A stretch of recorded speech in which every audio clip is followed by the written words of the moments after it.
So I'm not talking about half waste this time. A couple of weeks ago I was up on a stage at the AORA conference talking about half waste. The other hat that I carry for MRA is organics. We do a lot of work in that space, and primarily it's about diverting food out of landfill.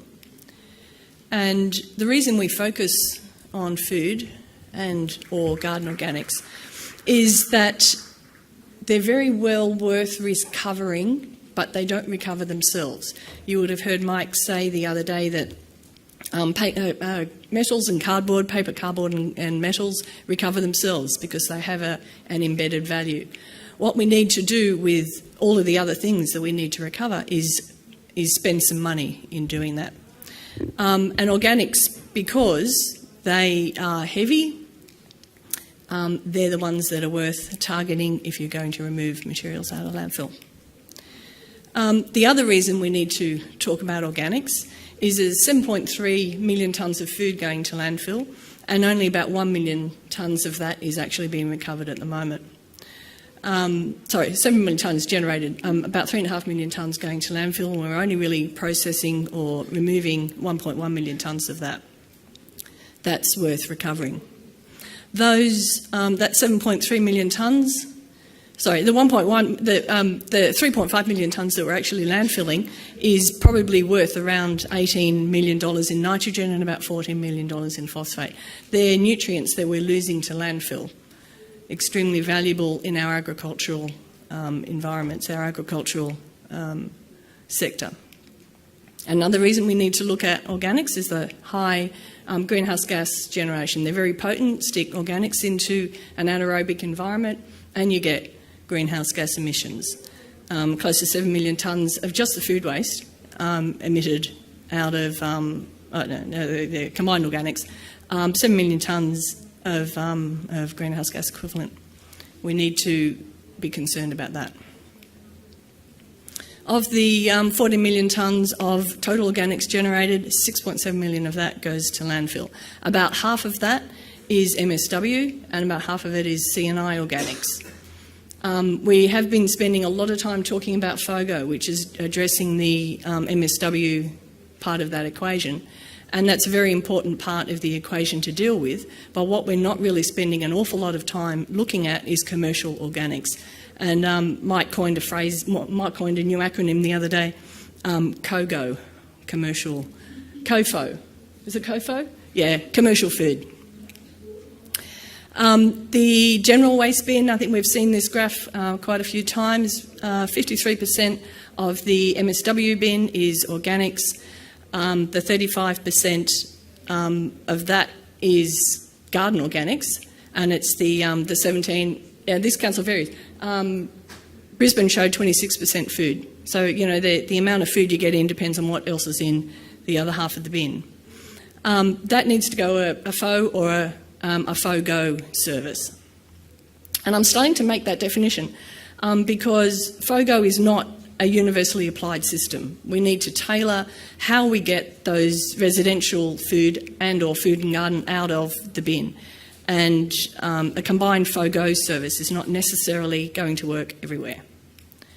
Of the commercial red bin, again, numbers vary. This is New South Wales C&I data. About 26% of the waste going to landfill is organics. And that's what we're looking at commercial food. The COFO component of that is, I think, the next stage. If we're not going to make much more ground on FOGO, we very much need to focus then on commercial food.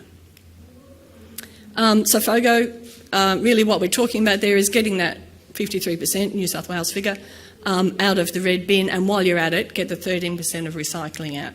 Those percentages don't vary all that much. There's still quite a lot of recycling in that red bin.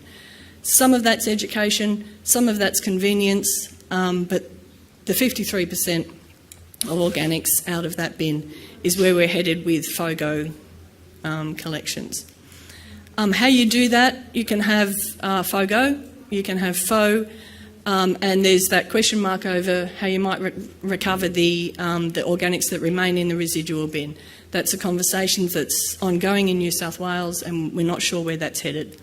But FOGO, very useful in residential areas, particularly in the muds that don't have garden organics particularly, and those that do can be composting it on site. But, you know, working out systems of getting the food only out of muds and GO or FOGO in our residential areas. We're pretty familiar with how that works. Across Australia, the national FOGO position is New South Wales leading the way with 41? Yeah, fully deployed, 43 councils, various trials and partial implementation brings us to a total of 51. Most of that activity is in regional areas in New South Wales, unlike the other states where most of that activity is in metropolitan areas. So the FOGO uptake in New South Wales, this is from 2011 position to a 2019 position, where we've, most of that, as I said, most of that FOGO uptake has been in regional areas with only one FOGO implementer in metropolitan Sydney, one substantial FOGO implementer in metropolitan Sydney, let me say. Those successes have been quite profound, driven by substantial investment by the New South Wales EPA in that sector. Now 70% of households across New South Wales have a GO collection, 43 with a FOGO, 9 back in 2010, 28 new facilities, 400,000 extra tonnes a year, and a couple of trials of FOGO going on at the moment. Why? It's because the economics of FOGO usually work if you take out transport costs. And I'll come to that because that's the crux of it really. On a gate fee basis, it is cheaper to process garden organics than it is to process, the gate fee on a garden organics is cheaper than in the landfill.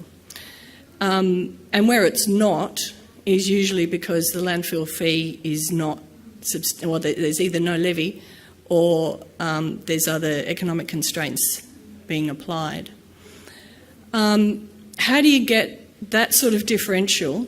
So New South Wales has quite a substantial differential in cost between garden organics or FOGO processing and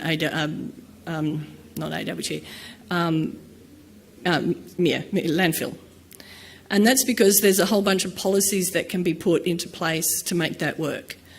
If we have a look at the types of legislation that can be incorporated into that sort of decision making, you've got landfill bans, you've got landfill taxes, you can mandate FO, you can mandate FOGO, you can have legislative obligations that force further up the hierarchy, you can have documentation and reporting obligations, and you can fund infrastructure services. Largely, we've been focusing on funding the infrastructure services, and in New South Wales on the landfill levy. The other parts all need to line up in order to get substantial organics diversion. You can play with where and how those legislative instruments apply. You can apply them broadly across a range of businesses, or you can just apply them to one part of the sector. You can apply them universally across businesses and residential areas. You can also add into that complex food donation systems. And I've got a list that across Europe where all of these different mechanisms apply. And if you map that against percentage organics recovery, the places where all of those instruments apply, so you've got mandated landfill bans, you've got high landfill taxes, you've got mandated source separation of organics, irrespective of whether it's residences or businesses. You've got very high recovery, 78% recovery of organics in Germany. All right. And interestingly, the mandated food diversion programs are coming in. There's some loopholes in those. France is not perfect, but these are becoming much more common as well. So all of these mechanisms to drive food out of landfill are all lining up in Europe. And I'm not suggesting that Europe has all of the answers, because there are complexities here that we don't face, or that they don't face in Europe. What we do have in Australia are some mechanisms available. At a state government level, there's levies, there's mandates, there's encouraging food donation or mandating food donation. There's certainly investment in infrastructure is definitely required, and high-level education. They're the responsibilities of state government. Once you create that environment, once you create the new norm that we are now moving and mandating by whatever means you're using, once you create that new norm, then local governments are responding to that, and individuals with the next level down are also responding to that. Local governments can implement GO services. They can implement FOGO services for SUDs, and they can implement FO services for MUDs, and deeply and broadly engage the community in education, bring the community along with them. We are doing this. This is normal. This is not, we're just not going, you're an isolated council somewhere and you're going it alone. It's just not the norm. If everybody is doing this because it's a new platform, it's a new world we're living in, then you've got much less resistance from the communities, because it's normal behaviour to put your food into a caddy. So there are certainly some diversion challenges when we start to look at why, as Mike said earlier, waste flows to the cheapest endpoint. What is in the way of that flowing in anywhere across, Australia? And primarily when we start to look at commercial services, why are we not getting good movement of food organics out of the commercial sector? And this is the big difference. This is a comparison between the red bin and the green bin at the back of a shop. For every 8 general waste pickups that a transport company would do, only one of those shops, you've got butcher, baker, shoe repair shop, cafe. Only one out of 8 businesses is a food generator. So you've got a dilution of collection across that system. And so it costs 8 times more. Your truck is on the road for 8 times longer to pick up the same amount of tonnes. So you've got losses in that collection system. And did that move forward? No. Okay. How do we overcome some of those? And it's about putting in place policies that concentrate and magnify the organics that are available. So this is a bit of a shot of a standard system as we are now. Lots of houses with garden organics, some of them with food and garden organics. Pretty marginal, those economics work. They're picked up and it goes to a compost facility. Nothing much happening in MUDs, I must say. And you've got a few commercial operations picking up. That's meant to be magenta, that food red, the new, the dark wine-coloured food bin. It's not meant to be red. It's pretty pink. So you've got a couple of businesses voluntarily having collection systems, and those lines are dotted because the economics there are not working. As I showed in the previous slide, it costs 8 times as much to pick up those organics. But still, some of it's flowing to commercial processors. But the marginal collection costs are quite high. The policies that need to change around that are all of those mandated policies that I've suggested before. So what you've got is then an increase in volume of organics being generated. They're either generated as FOGO or they're generated as FO. Either way, the concentration of them reduces the collection costs, and you've got much better marginal cost of collection. You've got much better truck efficiencies.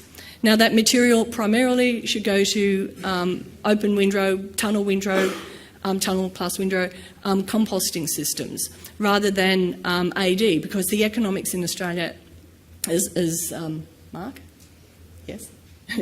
Sean, that's right. Sean has suggested just don't stack up. We don't have quite the right economic environment for AD. It is much cheaper and it is much cheaper to process it in a composting system of some description. And we do that really well. Like that part of the system is not broken. You know, we've got really good composters, we've got really good processors, and that's not broken. We know how to do that really well. And the costs of doing that are they work. The bit that's broken is getting the organics to the processors in a cost-efficient manner. Part of the story of getting those organics to the processors is the marginal cost of picking up. You're picking up house, house, house, shop, house, house, shop, house, house. If you can link in business food collection in with a residential garden organics or food organics collection, the marginal cost of the pickup, drop down to $1 a lift. But how do you do that when most of the contracts are tonnage contracts with council, but you've got a business, you've got 10 tonnes coming out of a business in between your residential collections? The only way to really do that is to have weight-based billing systems, so that the truck comes along, that's council, that can be charged directly to that business owner. That's 5 kilos, that charge goes to them, and you can put that into the calculated cost and distribute the cost to the generator rather than to the council. But that's where we're talking about. Fix up those systems so that the organics can flow, and it makes commercial food collection viable.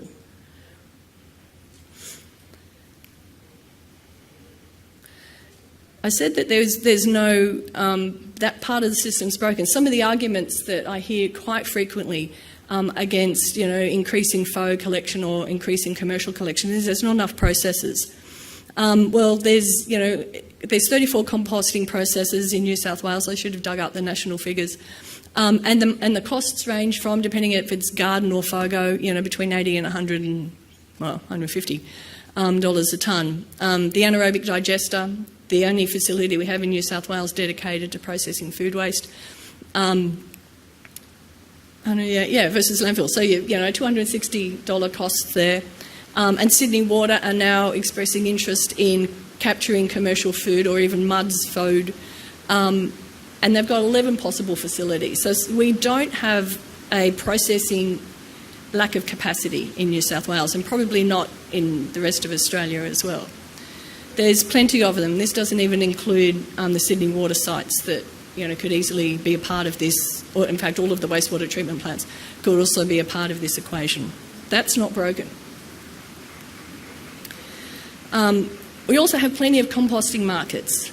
The little red dot represents the amount of land required to accept all that is required to accept the 1.2 million tonnes of additional food that is currently in the red bins in residential areas in Sydney, basically. Not much. Double that, add commercial food to it, it's about the same sort of volume. Double that dot. We're still only looking at 2% of the agricultural land in New South Wales. That part of the market's not broken either. We need to talk to those farmers. We need to build up their confidence in the material. That's part of what Rob was saying. But that's not broken. That just takes a bit more effort. So my upshot, obviously, is that we need good policy and good direction. I'm not necessarily talking about regulations. I'm talking about policy environment that allows innovation and allows for clear objectives about what we are trying to do and why we're trying to do it. Consistent regulation in a collaborative environment, and regulations that are enforced. So not just the licensed guys that often get hammered, but also the guys that are flying under the radar. We talked to ACT have got all of their waste facilities licensed. Everybody is exposed. That's not quite the case everywhere.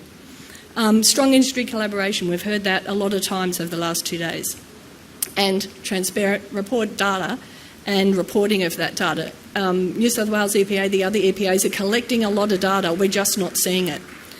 Some game-changing policies that I'm hoping will come through in strategies. Landfill bans on organics, mandated FOGO, commercial FOGO and C&I FOGO. Thank you. That's me.